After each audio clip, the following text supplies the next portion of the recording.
Hello, ladies and gents. Hope you're all well. Thank you for joining us this evening for our question and answer live session with Sixth Form.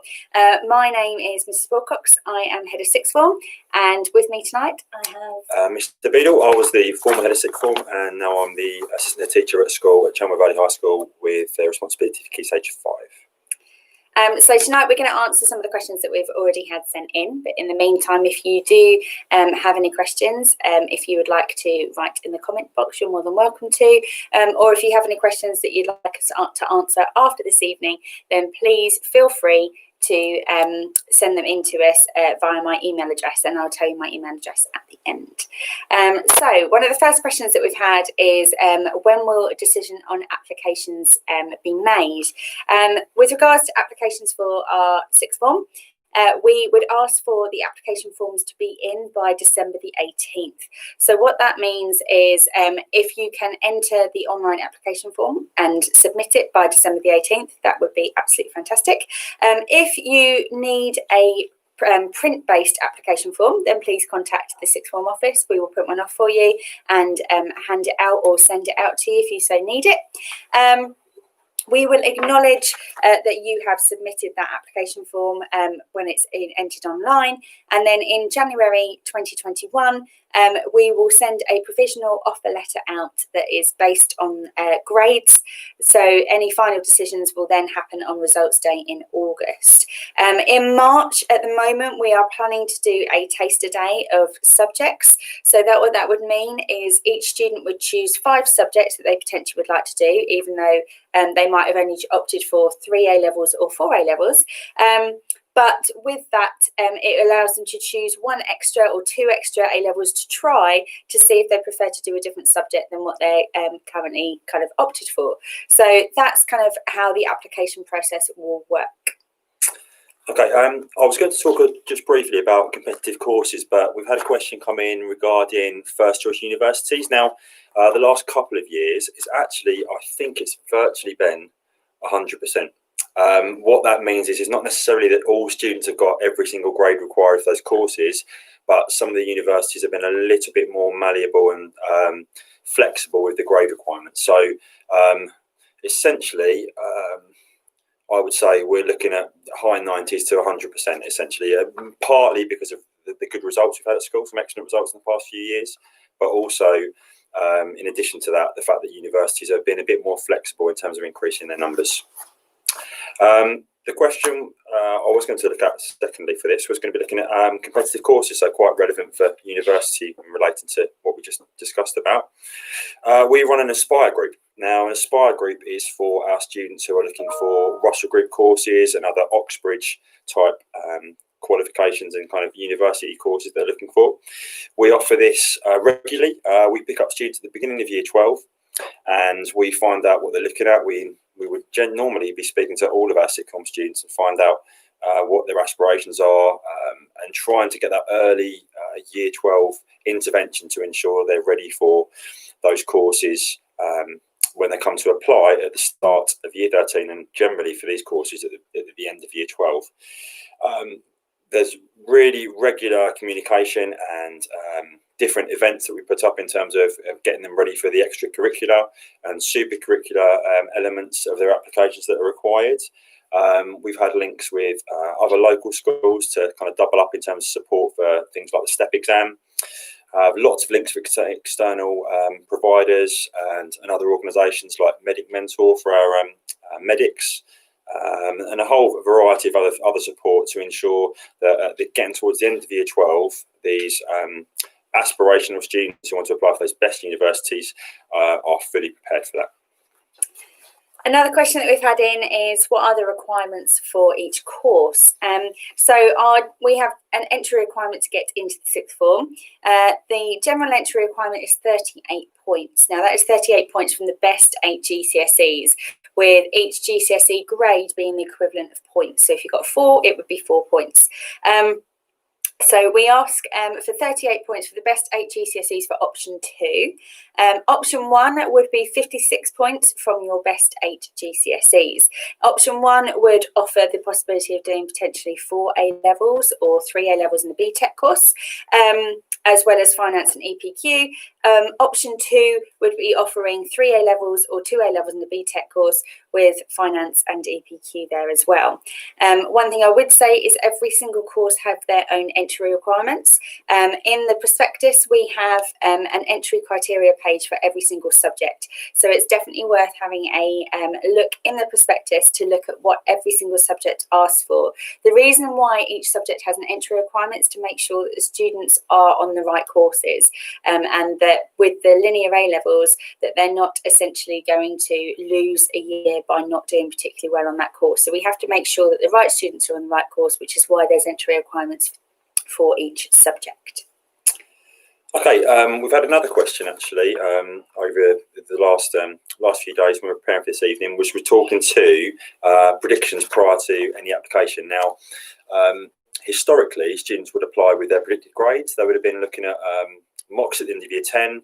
They'd have an idea of roughly where they're sitting, ready for any applications for Chelmer or for any other colleges and sixth forms.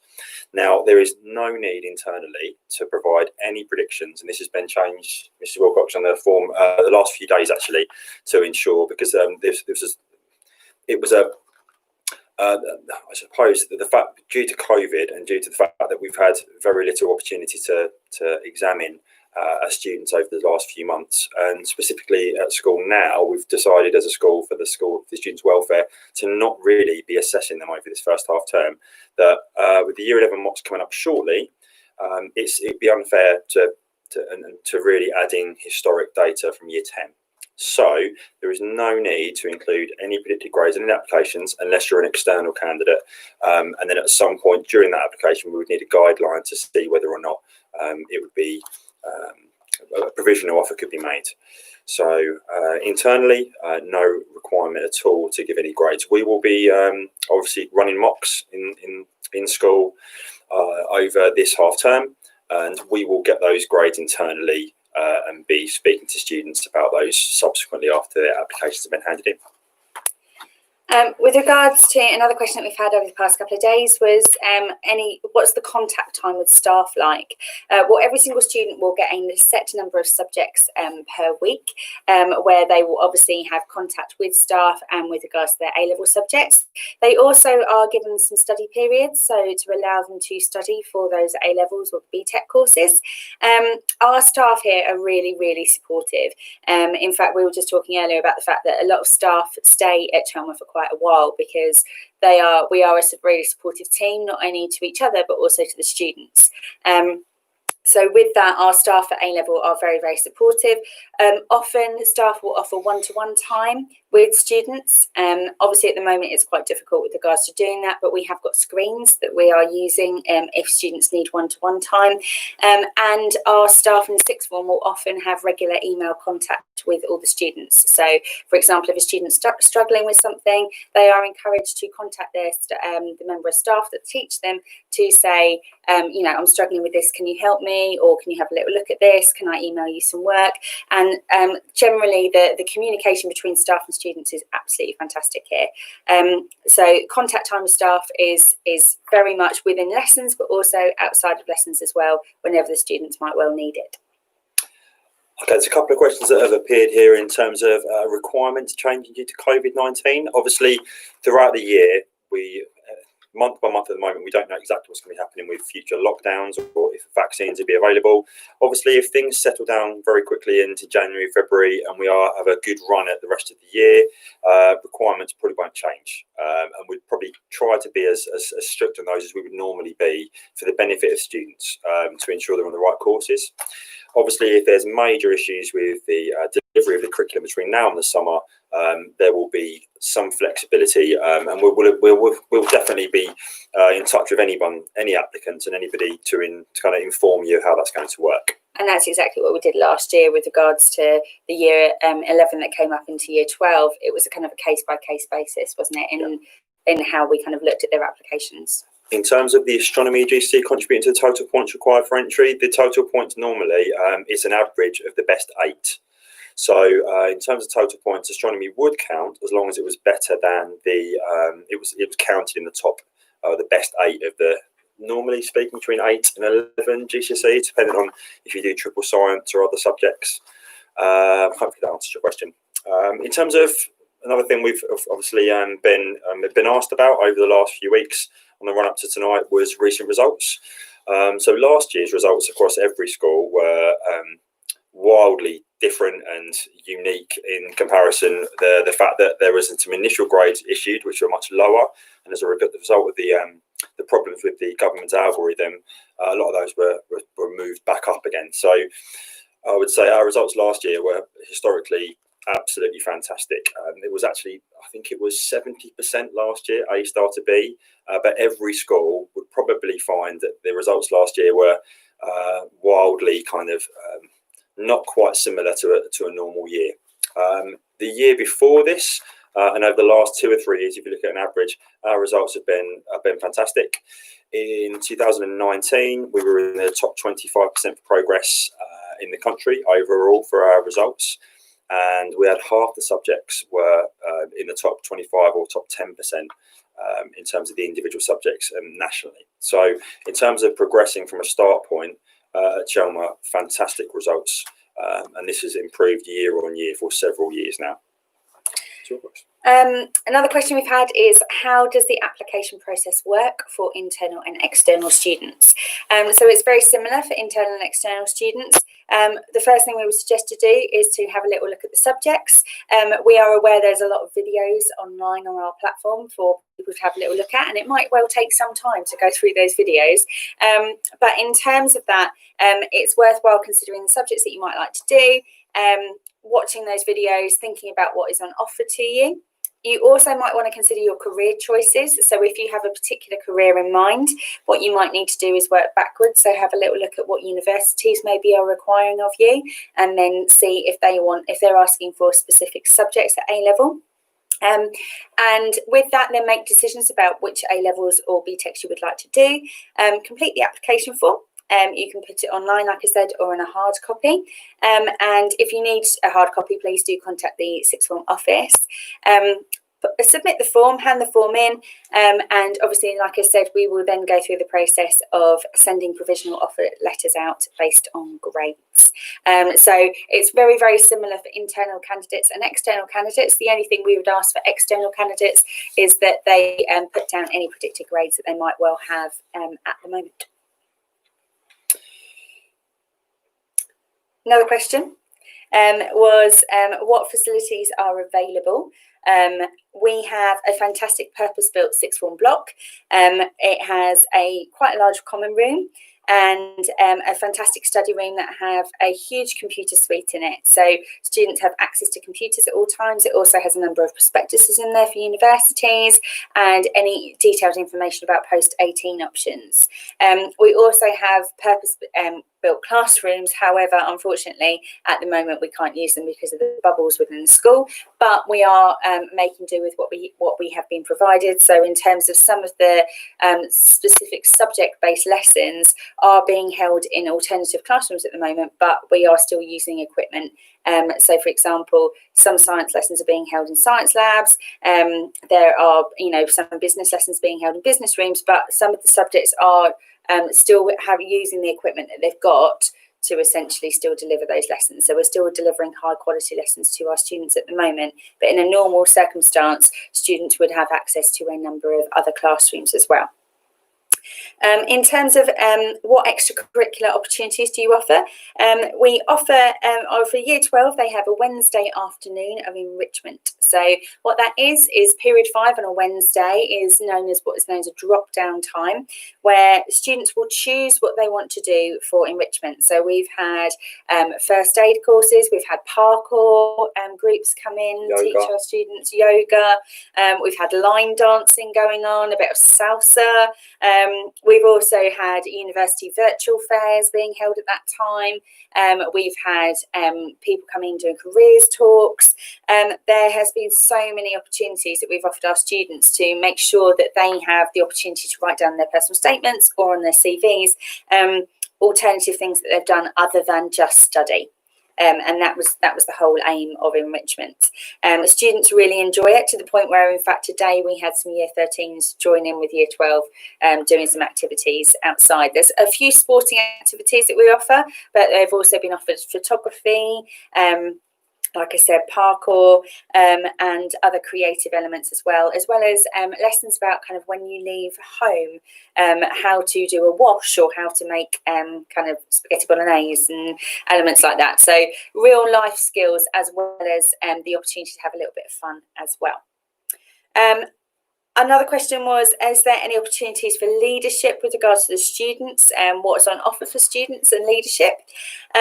We have in the Sixth Form a student leadership team that consists of 2 head students and a number of committees of the students joined together. That student leadership team will work with myself and Mr. Beadle to make the Sixth Form how they want to make it. So currently the student leadership team have asked to paint the walls in the study room. So Year 12, as part of their enrichment, are painting and designing, colouring the walls essentially in the study room to make it a much more homely place, because that's what the student leadership team asked the students, and then they've come back to us and said that that's what they'd like to do. So there's the opportunity for students to get involved with the student leadership team. We generally put them through an application process so they get used to applying for the job as such, and obviously it's a fantastic thing to have on a CV or writing a personal statement. Also, students have been offered in the Sixth Form to be head of houses within the school. At the moment, that involves the students creating virtual assemblies and it being sent out to students lower down in the school. And we've also been given the students the opportunity to be a student council leader. Again, that will mean meeting with students lower down the school virtually, and kind of listening to any kind of feedback that they might have about the school. They will then report back to the head teacher and help improve the school with the rest of the students. Shall I answer one of the questions? So we've got how many hours of tuition do students get a week? Where there will be, it depends on how many subjects they opt for. So if it's 3 A levels or 4 A levels, you're normally talking to at least probably around about 15 hours of tuition. Obviously with EPQ, which is an hour a week, finance, again, similarly, plus 3 lessons. You're talking with the enrichment, we're talking about 15 to 16. It could be up to almost 20 hours if they choose 4 A levels. And then obviously they're looking at the additional courses we offer. Other periods remaining would be either designated supervised study periods, sometimes with members of staff, sometimes in the study room, where we've got our pastoral manager who can liaise and work with the students, and they've got fantastic resources, as Mrs. Wilcox has already mentioned. But yeah, essentially between about 15 to 20 directed hours where they have teachers in front of them, but there will be some time at school where they are given, as they should be, some responsibility to work and prepare and study around and for independent work around their lessons. We've also been asked the question of, can you take BTECs on option 1? The answer is yes, you can. So you could do 3 A levels and a BTEC. Most of the time with option 1, students prefer to opt for 4 A levels, but that's not to say that they can't opt for a BTEC in that option 1. Is it worth mentioning that the option 1 and option 2 are the 2 main options that we have on offer within the Sixth Form going forward? Option 1 is the 4 A levels or 4 courses essentially. It's normally A levels, but there's no reason why one of those cannot be a BTEC, and that's normally a 56-point entry. And then the 3 A level option, essentially, or the mixed option of BTECs or A levels, would be based upon meeting the minimum entry requirements, and essentially that would be the bulk of students we have at Chelmer Valley High School. It's in our opinion that essentially with the changes in 2015 to the linear exams and the content of the exams, these are really, really difficult courses. It's not like the similar previously modular courses that some of you may be aware of. That these are very, very difficult courses, and 3, you only need 3 courses, 3 good, facilitating A-levels to get into Oxford or Cambridge. You do not need 4. So we don't necessarily encourage all students to be looking at 4 because of the workload and the focus. Marvellous. Another question that we've had is, without making it look like students from Chelmsford Sixth Form have extra work to do, is there a way to explain how extra time is spent on finance and APQ, and if they have any bearing on pupils' grades or qualifications? Do you want me to answer that? So essentially, we offer 2 additional courses at Chelmer, and we've given this a lot of thought in terms of what is best for the students. The EPQ, or Extended Project Qualification, is something we think is fantastic. A lot of schools are waking up to this and realising what a fantastic addition to their curriculum it is. It's fantastically led by Mrs. Wilcox here. Gives a great insight into how the Year 12s are working as well, which is fantastic to find out how in the early days how well they're organising themselves. It's a great independent study type course. It's essentially worth half an A-level in terms of points, in terms of UCAS points. But aside from that, it has fantastic qualities in terms of the engendering those high quality independent skills, which we think are crucial. It used to be delivered in Year 13 at Chelmer. We've moved it to Year 12 to ensure that we're getting these guys to really think about how they organise their time management, all these skills, research that are going to be crucial in them, ensuring they're going to be highly qualified and performing brilliantly in their A-levels. The finance qualification we do is a level 3 finance qualification.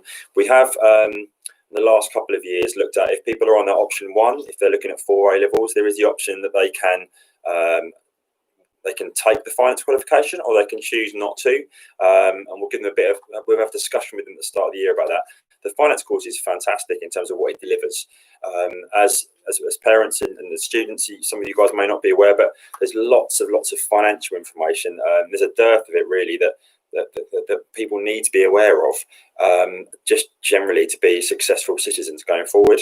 So we feel that's really, really, really crucial. And so the vast majority of students will run that finance course and work through that. Again, it's 1 lesson a week, and again, it's half an A-level. So we have certain students who may not be the AA star kind of level. It definitely helps with these 2 extra courses, helping them get those extra UCAS points if they're applying for universities that maybe we're talking mid-range universities would allow UCAS points to be added to their overall subject amount to be able to get to those high university places. So it can be a good top up. So we think there's lots and lots of reasons why. Great idea that we include these additional courses to our curriculum mix. With EPQ as well, I don't know if it's worth mentioning that some universities will actually drop their offers if the students have done well in EPQ. So, for example, I know Southampton, if a student has got, for example, an A star or an A at EPQ, they would potentially drop the offer as to what the student would be required to get into the university. So for those top end students, it can reduce their tariff by a grade, which can be fantastically motivational, and also it's going to help them in terms of that pressure for those top universities. And also if it's the mid-ranking universities or anywhere around that kind of ballpark, it helps them with UCAS points. So we feel there's lots and lots. It's a really easy sell, we think, for why it's a great course, and generally students who work really hard at it get so much out of it. One of the other questions we've had is, if you choose option 1, can you drop one of the courses? The answer to that is yes. We would suggest that you probably drop the course within the first half term, ideally by October, because then it means that you can really focus on the other 3 subjects. But yes, the answer is, if you started on option 1 and you felt that you couldn't manage the workload of 4 A-levels, then yes, you can drop them. Some students would carry that on for the rest of Year 12, see how they do in their mocks in the summer. Because there is the potential, we're relatively flexible, that there could be an AS qualification that we enter you for, so you actually get something from the course. Normally speaking, finishing early and getting out of that course early doors, or completing it at the end of the year and getting the AS qualification, generally the 2 options we find. But if students are halfway through the year and really struggling, then we are more than enough. On a case-by-case basis, we mentioned earlier, we're relatively flexible on what's best for the student, really. Okay. Any more questions? That's all the questions that we've been asked or sent in prior to this evening. I don't know if anyone else at home at the moment has any questions that you'd like to ask us tonight.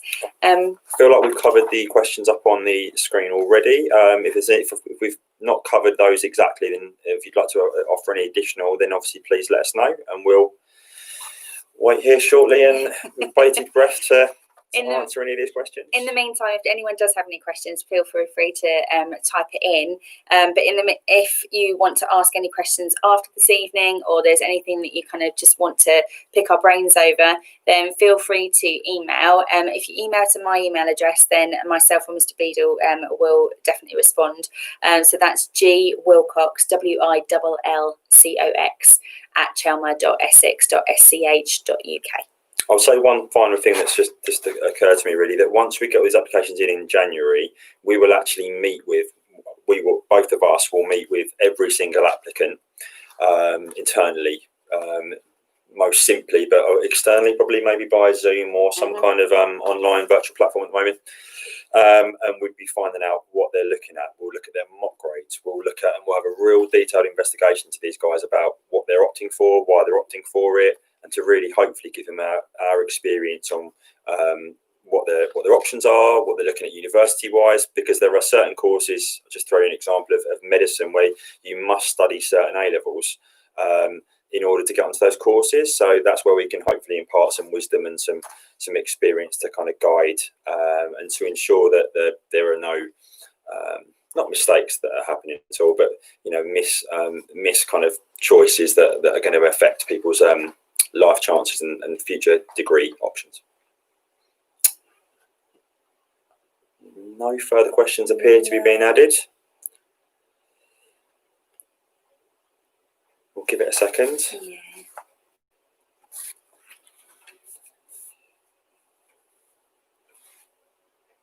Just whilst we're giving it a minute or so, just to say that Year 11 at Chelmer have been sent a number of different videos. We've actually sent those out via parent mail and on the bulletin today if you would like to watch them. They involve how to apply, how to write a personal statement on any application forms with regards to any post-16 colleges or sixth forms. And generally the Year 11 will be getting one of those videos every single week up until the date of application, just to kind of encourage them to make sure that they're really selling themselves to their future college or sixth form, and to help us explain to them how Chelmer has got people to places. So, for example, the next week's video is ex-students that came here and what they're doing now.